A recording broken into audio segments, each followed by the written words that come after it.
നമസ്കാരം. നമ്മളിപ്പോൾ ചെറുപുഴ ഭാര്യ വീട്ടിൽ വന്നതിലെ ഇത് നിഖില് ചെറുപുഴ. ഇപ്പം എൻ്റെ ചങ്ങായ പണ്ട് എൻ്റെ ഓളെ വലിയ ചങ്ങായ ക്ലാസ് പറ്റാമല്ലേ? ആ, അപ്പോൾ അയൽവക്കക്കാരനാണ്. അപ്പോൾ ഇവിടെ എത്തിയപ്പോൾ കണ്ട കാഴ്ച ഇതേ രണ്ടാൾ കിണർ ഒഴിക്കുകയാണ്. ഇവിടെ പല്ലില്ലാത്തവണ്ണം കിണർ ഒഴിച്ചാൽ വെള്ളം കാണൂടാ. അഞ്ഞൂത്ത് ഇതെന്നാ പരിപാടി? എന്നാ ശ്രീകുട്ട എന്നാ ഉദ്ദേശം? കോളാ? ഇത്രയും വലിയ കോളാ? എന്നിട്ട് ഇറങ്ങി കുളിക്കാനാ? ആഹാ, അടിപൊളി തന്നെ.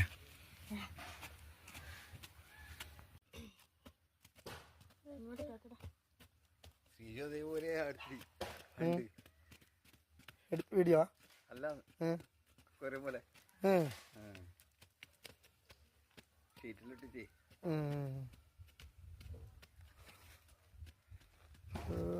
ലൈറ്റ് ഉണ്ട് കേട്ടോ, അടയ ലൈറ്റ്. നല്ല രസമില്ലേ കാണാൻ? വേഗം വേഗം നോക്ക്. ഇങ്ങനത്തെ പിന്നെ അതേ ചെളി കൊണ്ട് ഇവിടെ എന്തൊക്കെ ഉണ്ടാക്കി വെച്ചിട്ടുണ്ട്. ഇതെന്താ ഉദ്ദേശിച്ചെന്ന് അറിയില്ല. ഇതെന്നാടാ? എന്താ ചട്ടിയാ? ചട്ടിയാ വലുത്. എന്ത് ചട്ടി ഇത്?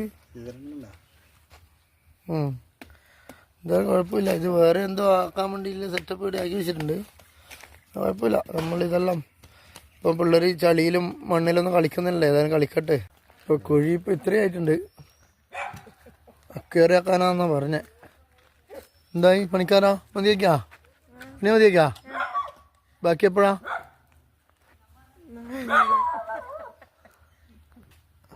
എപ്പോഴാ ബാക്കി കുളിക്കുവാ? എപ്പോഴാ ബാക്കി കുളിക്കുവാ? നാളെയാ? നാളെ പണി ലീവാക്കാൻ പാടില്ലേ? ഞായറാഴ്ചയാണേ, എന്നാലും ലീവാക്കാൻ പാടില്ല കേട്ടാ. ഓക്കെ അല്ലേ? ഓക്കെ അല്ലേ? ലീവാക്കില്ല. അങ്ങനെ പണിക്കാർ നമ്മളെ കുളത്തിൻ്റെ പണി പൂർത്തിയാക്കിയിട്ടുണ്ട്. വെറും കുളമല്ലാന്നാ പറയുന്നത്.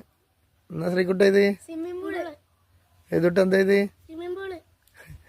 സ്വിമ്മിങ് പൂളാവല്ലോ. കുറച്ച് നേരത്തെ ആ കാഴ്ച എനിക്ക് കാണാൻ പറ്റിയില്ല. കാരണം നേരത്തെ ഇവർ ഇതിൻ്റെ പണി തീർത്ത് ഒരു പ്ലാസ്റ്റിക് പായൊക്കെ വിരിച്ചതിൽ വെള്ളം നിറച്ചിട്ട് ഇതിലിങ്ങനെ കിടന്ന് കുളിക്കുന്ന ഒരു കാഴ്ച അവരും കണ്ടത്. സ്വിമ്മിങ് പൂള് നീന്താൻ സ്ഥലമില്ലെങ്കിലും അതിൽ കിടന്ന് മതിമറന്ന് ആഘോഷിച്ചു എന്നാണ് പറഞ്ഞത്. എന്തായാലും നന്നായി. ഇപ്പോൾ പിള്ളേർ ചളിയിലും മണ്ണിലൊന്നും കളിക്കുന്നില്ല. ഏതായാലും കളിക്കട്ടെ. ഇതിനേതായാലും പ്രോത്സാഹിപ്പിച്ചുകൊണ്ട് നിർത്തുന്നു. Bye bye.